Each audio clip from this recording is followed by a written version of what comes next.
Hello friends, എല്ലാവർക്കും നമസ്കാരം. എല്ലാവരും കാത്തിരിക്കുന്ന നിങ്ങളുടെ പുതുപുത്തൻ വിശേഷത്തിലേക്ക് ഏവർക്കും സ്വാഗതം. നിങ്ങളുടെ നയനയുടെയും ആദർശിൻ്റെയും ഇന്നത്തെ കഥയിൽ എന്തൊക്കെയാണ് സംഭവിക്കുന്നതെന്ന് അറിയണ്ടേ?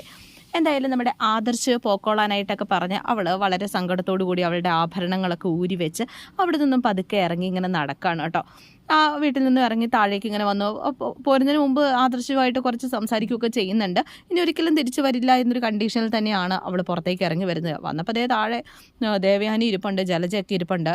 നിനക്ക് പോകാൻ പാടില്ല, നീ എന്തിനു കണ്ണീരുമായിട്ട് നിൽക്കുന്ന, ആരെ കാണിക്കാൻ അടിയെന്നൊക്കെ ചോദിച്ചുകൊണ്ട് അവളോട് വഴക്കൊക്കെ പറയുന്നു. അപ്പോൾ ഞാൻ അമ്മയ്ക്ക് വേണ്ടിയിട്ടാണ് ഇവളെ പറഞ്ഞു വിടുന്നതെന്ന് പറഞ്ഞിട്ട് നമ്മുടെ ആദർശം പുറകെ ഇറങ്ങി വന്നിട്ടുണ്ട് കേട്ടോ.